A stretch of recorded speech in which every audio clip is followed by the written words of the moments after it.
This is such a hot show, Fred. I think I'll get another station. As our first offering this evening, we stop that now. Go back and sit down.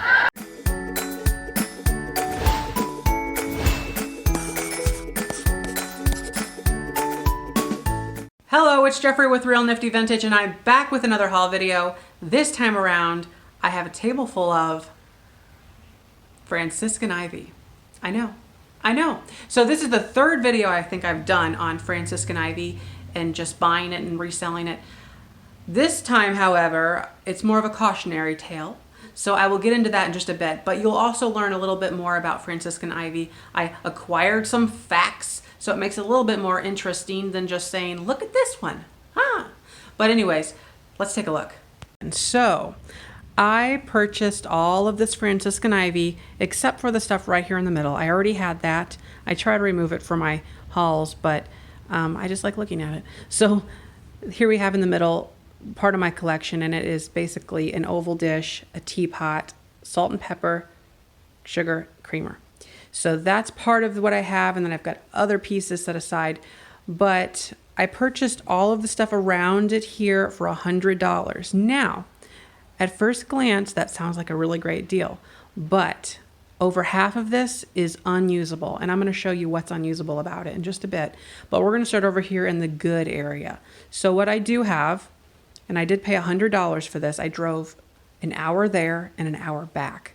It was quite a sordid day, and I do have some history to share with you on the history of where this was made and everything, and I'll do that in just a bit. But I purchased all 6 of these here. They are teacups. Teacups are very popular with Franciscan Ivy, probably because they're easy to buy.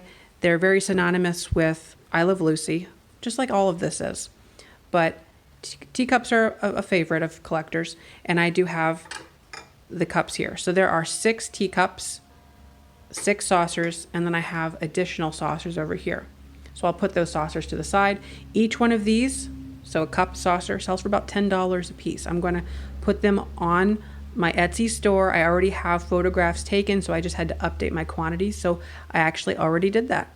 So I have them currently in my shop for groups of 2, groups of 3, and groups of 4. And this is not all of what I have. I have more down in my Etsy room. I also have 4 more of these bread and butter plates, just like that. Another set of Franciscan Ivy salt and pepper shakers. And if you ever come across these, you might not know that's what they are because they are not marked. So if you ever see them, they go for about $20 online. Very easily they do as well. A butter dish. This is a 1/4 pound butter dish. I already have a butter dish, so I will not be keeping this. In fact, I won't be keeping any of this stuff that I bought for $100. I'm going to be selling it and try to make my money back because I did have a lapse in judgment when I bought it. But went ahead and got this. So one thing you'll note with Franciscan Ivy is there's slightly different versions of it, and it just depends on when it was made. But as you can see right here, there's not a green ring around this lid, but there is over here. And it's correct. Both ways is correct. And just with this bottom plate of the butter dish, there's supposed to be a green stripe all the way around it, and it's not. So I'm not sure how much that affects value. I'm going to try for this butter dish about $40 or $50 though. And then the last really great piece here you can see is this coffee pot. This is a very hard to find piece. So I was really happy to get it. That was one of the main factors of why I decided to even go about this whole ordeal. And it was an ordeal. Lastly, I have this gravy boat here.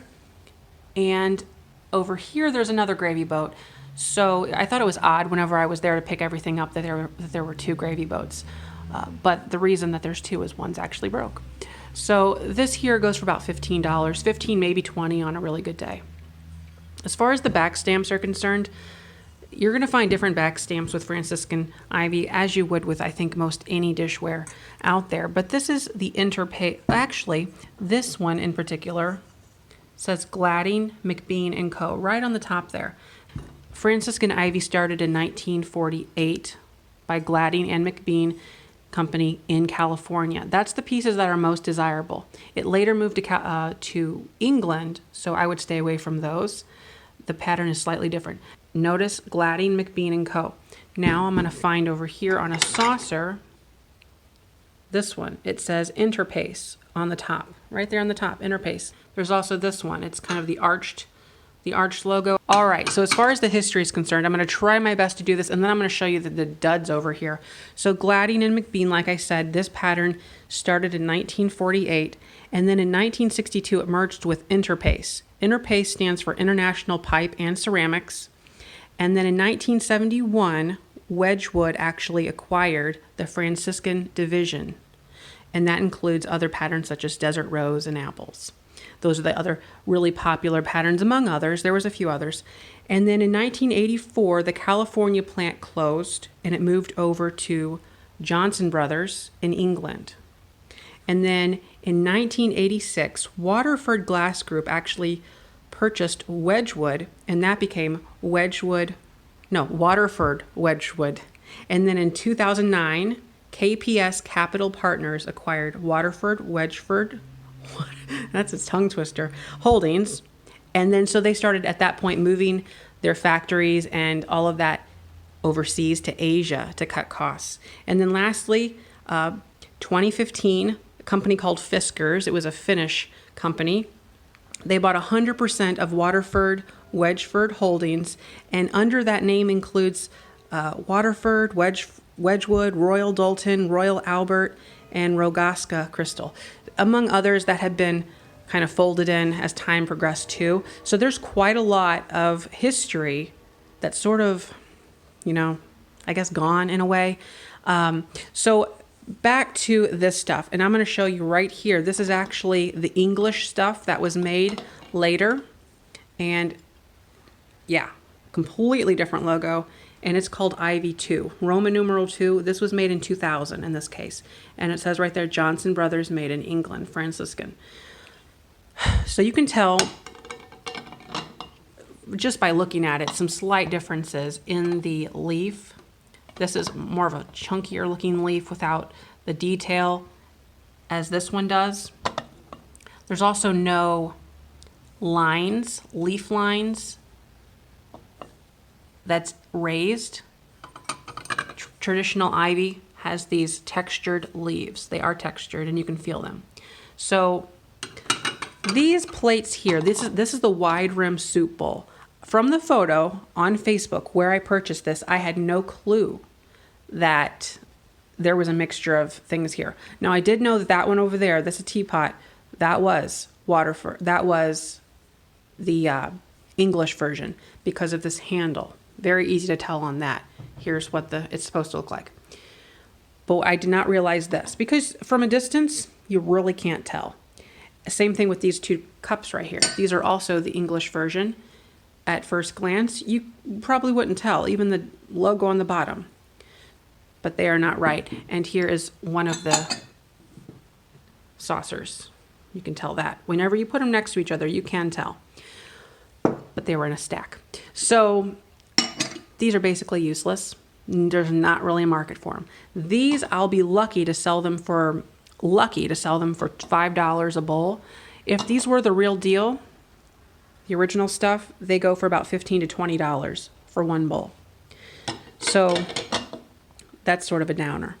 As far as the rest of the stuff, the dinner plates, they go for about $10 per plate, $10 to $12 a plate. Every single one of the plates has a chip. I will show you that kind of quickly, but they're pretty manageable. I mean, pretty sizable. There's not much, and a lot of this looks like someone took sandpaper and just went to town. So they are target practice for sure at this point. So that's unfortunate. I hate to say that, but there's not a market for those. Same thing with these. Look at this huge chunk and chips on those. And these are a whole bunch more of these saucers. I have no idea why there's so many saucers. And then this teacup, it's crazy. Wow. Awful. And then we have some bread and butter plates. They're not too great either. And then this is there's a hairline crack right there, which makes this piece junk. Those are hard sell to begin with. So let me put that out there. It also did come with this booklet here. Now, this book was produced in 1966 or so. There is a copyright. I hadn't looked at it yet today to verify the time. 1962. I have an original booklet like this already in great shape. And I did make photocopies of it, and I include it for people that purchase these Franciscan pieces from me in my shop. So that way you kind of have a really neat piece of history there. And it has all the original pieces that would come with the set. You could buy it as a set or a la carte, whatever you want as far as the serving pieces go, some of the more unique pieces. So I do have that, and it's in much better shape. But like I said, I paid $100 for this. So as far as the value, I might be able to sell everything, mostly this side again, like I'm saying, for about $200. So I will make my money back. Well, I'll double my money. So that's not a terrible mistake, but it's not the best for the amount of time that had to go into it and everything. And like I said, so much of this is unusable, and that was the mistake. It was not asking enough questions. And now I did as much as I could. On Facebook, you have to sort of trust people.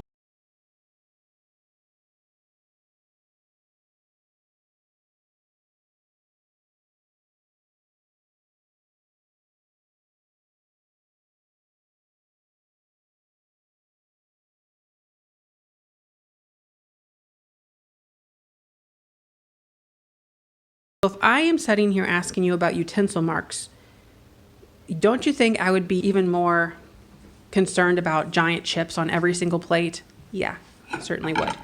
Utensil marks, they're marks to the light, but what I was more concerned about is silver marks all over. But every single plate, what in the world? I can't even. Some of these, they tried to put color, like a green marker over them. But yeah, it's unfortunate. It's a learning experience, not just to jump the gun on stuff and trust people right out of the gate, but I had no reason not to trust her. Everything was sort of, I don't know, put out there, and it's sort of a good faith effort. But I had to show that, and I hope you found this slightly entertaining because I am just sort of enamored with Franciscan Ivy and all of that, mostly because of the usage of I Love Lucy, but it is really a pretty set. And anyways, thanks for watching. Don't forget to like, comment, and subscribe. Bye-bye.